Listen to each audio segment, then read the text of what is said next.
Como foi contado em outra oportunidade, vó Domingas uma vez por mês, por conta de pagamento da sua pensão, por 2 dias se hospeda na casa de sua filha. Devido a essa estadia, a boa senhora distrai seus netos, contando causos que durante seus 84 anos de vida, lhe renderam assustadoras e emocionantes histórias, que eles ansiosamente aguardavam. Era uma noite de quarta-feira, estava frio, e nessas condições, os netos como de costume, se reuniram na cozinha junto ao fogão a lenha.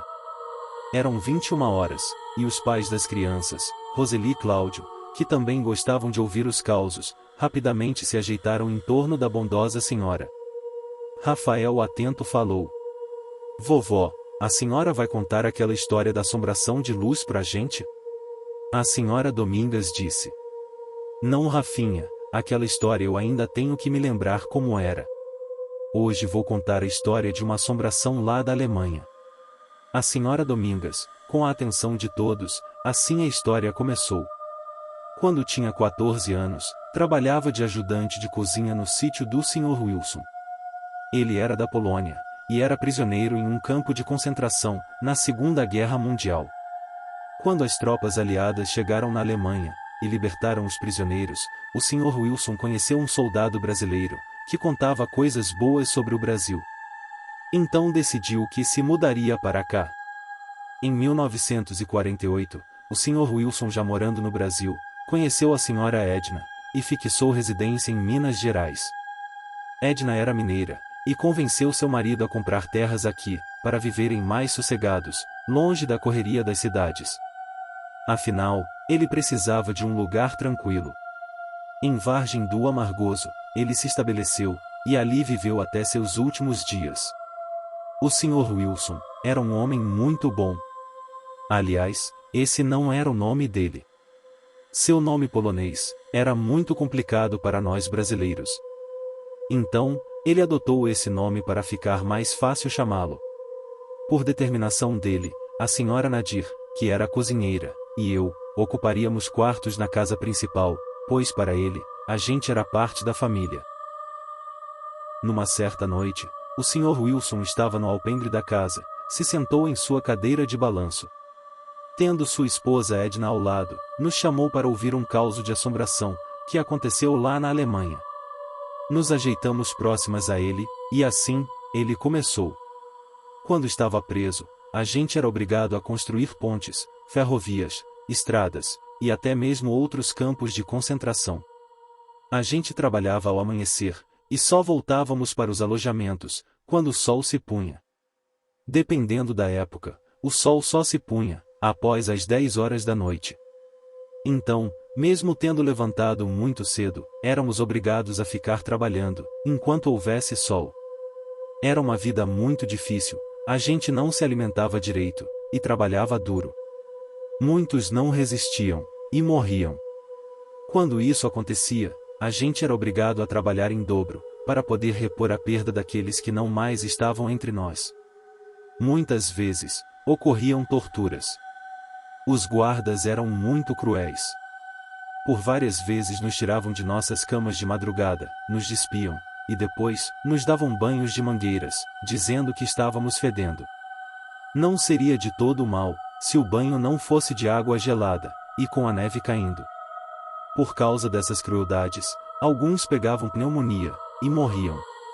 Não bastassem essa atrocidade, havia uma pessoa que tinha uma maldade demoníaca. Essa pessoa era a esposa de um daqueles que comandavam a prisão. Ela era especialmente perversa. Pois ela ia pessoalmente nos dormitórios, escolhia alguns prisioneiros que foram tatuados na identificação, e os levava.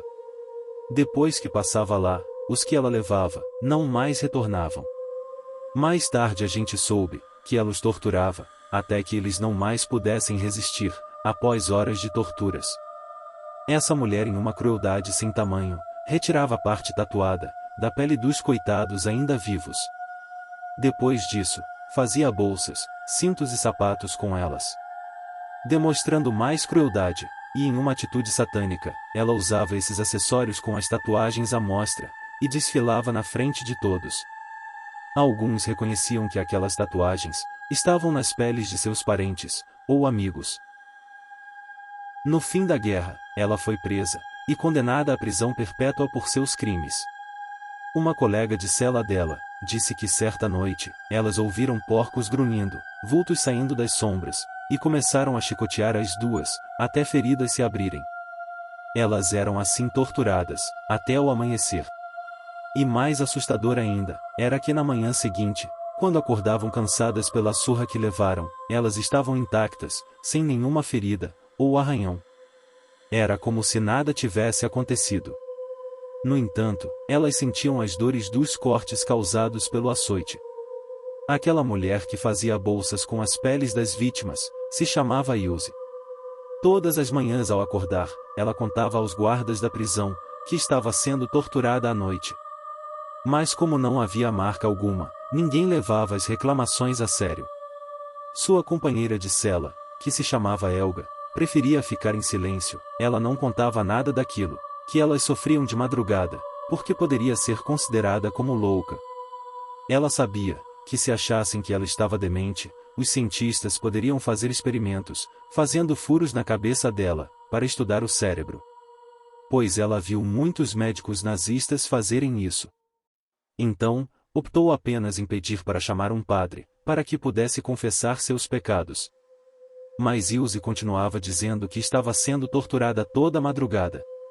Depois da confissão, Helga foi poupada das torturas, mas todas as vezes, via Ilse ser açoitada por demônios. Helga contou que eram seres horrendos, tinham baixa estatura, e eram cobertos por espinhos.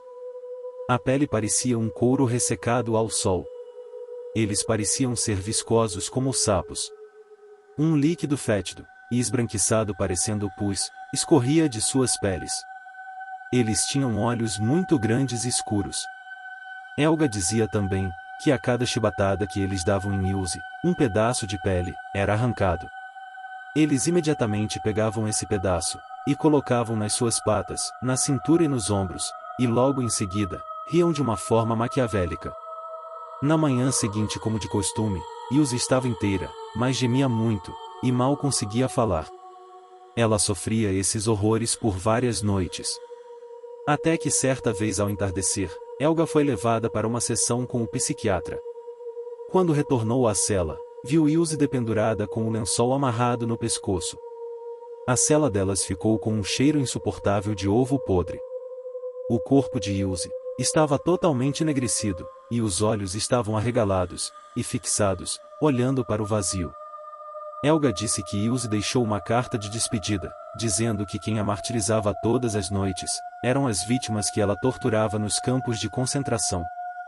Mas Helga afirmava com toda a certeza que Ilse era vítima de demônios que a esperavam nas profundezas. Helga nunca revelou essa história para ninguém. Todos ficaram sabendo, porque após a morte dela, um diário com anotações foi encontrado dentro de seu colchão na cela que ela ocupava, até passar os últimos dias de sua vida. Dizem que a cela que Ilse e Helga ficavam deixou de ser ocupada, porque outras prisioneiras que foram sentenciadas e levadas para lá, diziam que todas as noites ouvem grunhidos de porcos e choro de uma mulher sendo torturada. Logo depois, um mau cheiro toma conta do ambiente, e o ar fica irrespirável. Ao fim da história, Rafael e Débora não mais estavam lá, pois tiveram medo de ouvir, e pediram Roseli para levá-los para a cama. Os netos da senhora Domingas tiveram medo logo no início. Apenas Cláudio ficou com a sogra até o fim daquele terrível caos. O genro quis saber mais sobre a história. Mas a senhora Domingas disse que aquilo era tudo que sabia. Logo em seguida, deu boa noite e foi se recolher.